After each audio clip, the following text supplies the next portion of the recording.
For even the most successful Olympians, life after the Games can be like going down that cliff.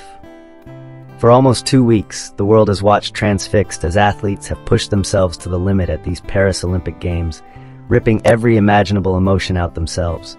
Their elation, joy, relief, shock, disappointment, despair, anxiety, and excitement displayed for all to see. It is these emotions that define the Olympics, these moments of release after so many years of control and sacrifice.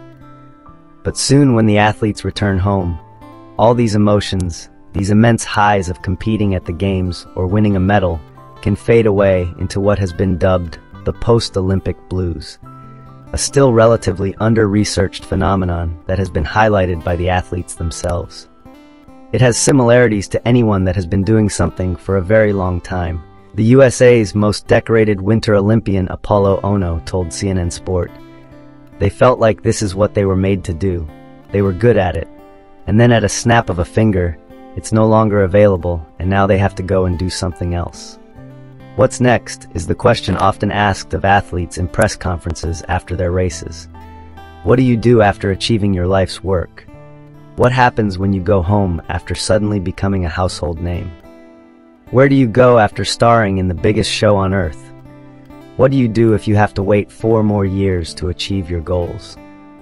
Even as athletes bask in the glory of their achievements, returning to and readjusting to a different normal life after an Olympic Games can be difficult. And as each returns to their own specific set of pressures, for some those blues can linger, take root, and turn into periods of depression, even for those athletes who have won gold medals. You're on a high, and you don't really have a chance to understand what you did, for one. And you don't really have a chance to come down and relax. It's like you're on this high, and all of a sudden you go down that cliff. Allison Schmidt, the American swimmer who won 10 Olympic medals, 4 of them gold, and has completed a master's degree in social work, told CNN Sport. We may be looked at as superhuman on TV, and we might feel superhuman when we're winning gold medal after gold medal, but at some point, every high has a low, and it's okay to have that low, but it's not okay to isolate like I did. When the roller coaster hit, Schmidt radiated energy in the moments before the race that would change her life, biting her lip and bouncing up and down on the poolside, preparing herself for the minutes ahead. Already at that Olympics in London, she had won a bronze medal in the 4x100-meter freestyle relay and a silver in the 400-meter freestyle, matching her tally of medals from Beijing. To her left was Camille Moffat, the recently crowned 400-meter freestyle Olympic champion. To her right was Federica Pellegrini, the defending Olympic champion and world record holder. In less than 2 minutes, 1 minute and 53 seconds to be precise, Schmidt would beat them both, become an Olympic champion, set an Olympic record, and achieve the goal for which she, as well as her family and friends, had sacrificed so much. She had dedicated her whole life to this goal, missed high school prom and graduation, put parts of her life on hold, redshirted, and left her college in her senior year to move to a city where she knew no one to solely train. In the end, she produced a flawless performance, finishing the race with enough time to grab the lane divider and raise her hand to the sky in triumph before her competitors had even touched the wall. I remember one of the coaches saying to me after the 200 free, "You're on cloud 9. Do I need to pinch you?" And I'm like, "No, let me live in this moment. Let me relish this feeling," Schmidt recalls. The rest of the London Games passed in a golden blur for her as she picked up 2 more Olympic titles in the 4x200-meter freestyle relay and the 4x100-meter medley relay. During that Olympics, I was on a complete high, and it was coming back from it. That's when the roller coaster hit, she says. She returned home to the USA as a recognizable face, someone whose exploits who had been beamed into millions of homes worldwide. I left as Allison Schmidt, and I came back as Allison Schmidt, the gold medalist. And there are people that just look at you not as a human and are kind of like, "Oh, there's a gold medalist. There's that swimmer girl." It's like, I can hear you. I'm still a human being, and I can still hear you whispering about me. I can see your jaw drop and just stare at me, she said. You're told so often when you come back from the Olympics how people wish they were you, how you're so lucky, how they would do anything for these gold medals, she adds. And I don't think they realize what it took to get those gold medals. All the sacrifices, all the hard work, all the taxing physically, mentally, emotionally you have on your body. Still being grateful and understanding the sacrifices that everyone around her had made proved to be a huge hurdle for Schmidt when asking for help. I didn't want it to seem like I was complaining because, ultimately, I was very grateful for this. But it was definitely a time where you don't feel human because so many people are looking at you as an object, she says. Struggling to cope and feeling like she wasn't her usual happy-go-lucky, optimistic self, Schmidt began to isolate herself as her mental health deteriorated and attempted to go to therapy, but didn't click with her first therapist, and, not really understanding therapy, at that time didn't try to find another one. I continued to isolate. It was like I'm just gonna sleep, because at least when I'm sleeping I can't feel this. And so I cried myself to sleep. It took until January 2015 when I was at my absolute lowest point when someone said to me, "Let's get some help." I was like, I guess I'm at a point where I want to end my life. I want to do all these things. I don't know what else to do. She found another therapist who she clicked with, and credits showing up for her teammates, as well as swimming itself for saving her life. Then, her 17-year-old cousin took her own life in May 2015, prompting Schmidt to speak about her experiences in therapy when it was still stigmatized in the hope that it would help others. Eventually, she returned to the Olympics and won yet another gold medal at the 2016 Rio Games in the 4x200-meter freestyle relay and a silver in the 4x100-meter freestyle before continuing on to the Tokyo Games, where she won a silver and bronze medal in those same events, respectively. A trap that the mind can set. When Ono won his first Olympic gold medal at the 2002 Salt Lake City Games, he became the USA's first male short-track speed skating Olympic champion ever.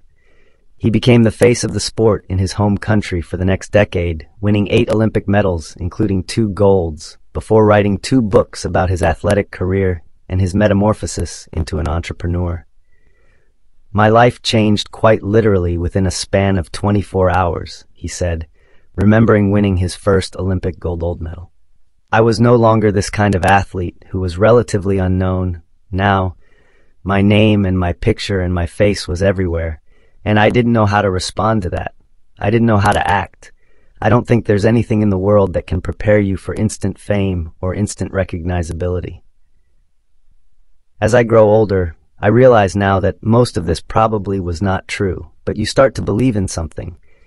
This is how the world believes I should be. This is how the world believes that I should act and respond. This is who the world thinks I should be with, and all these things. It takes time to live authentically to yourself and also to the values that you want to uphold.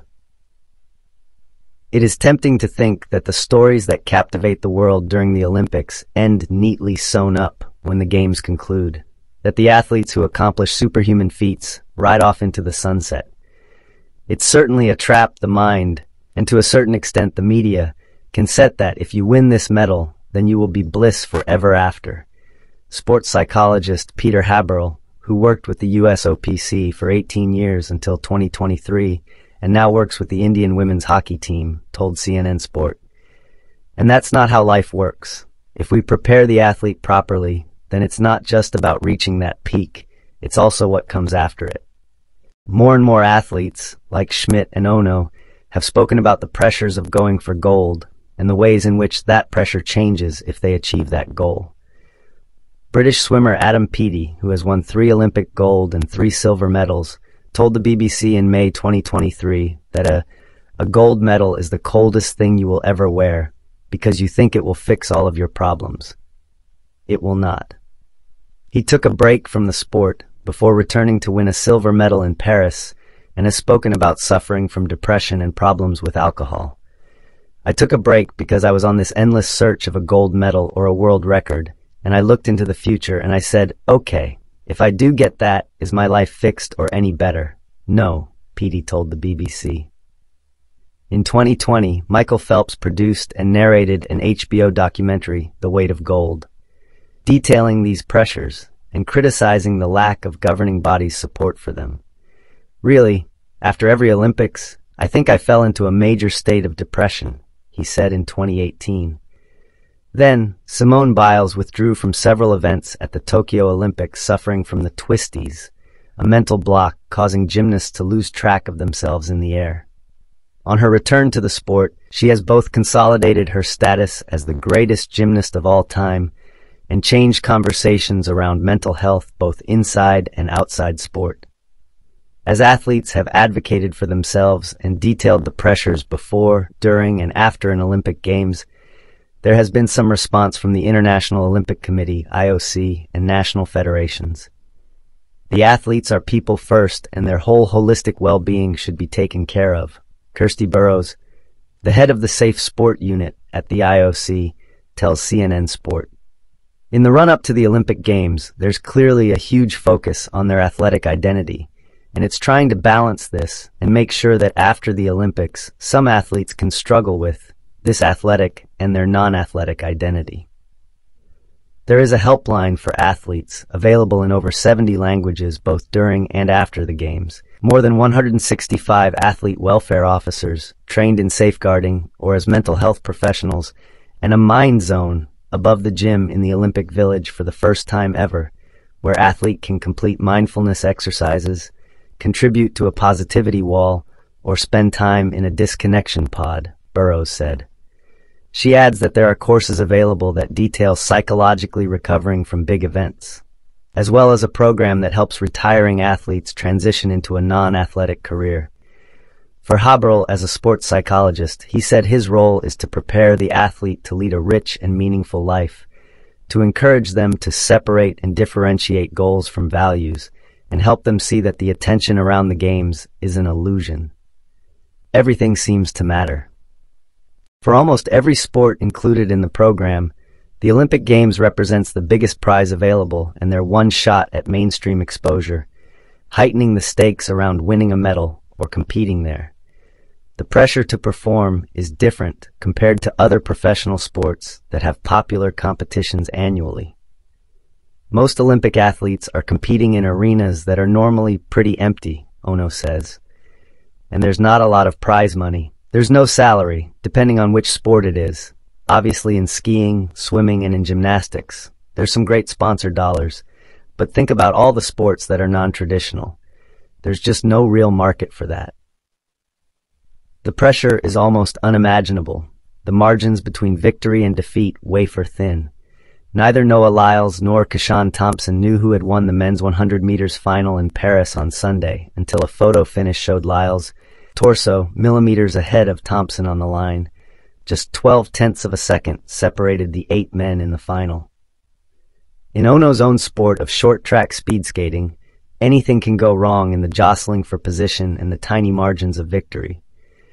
We know that when I go to the Olympic Games and I may miss the actual podium by 2 finger snaps just like that, all of a sudden the training today, 4 years away from the Games, seems to really matter, he says. That's why we see this incredible obsessiveness around the training and the consistency and the pattern and routine from athletes. Because we know the margins are so slim, and we feel like every single thing that goes into our training, our mental preparation, our recovery, our sleep, the food, the equipment, everything seems to matter.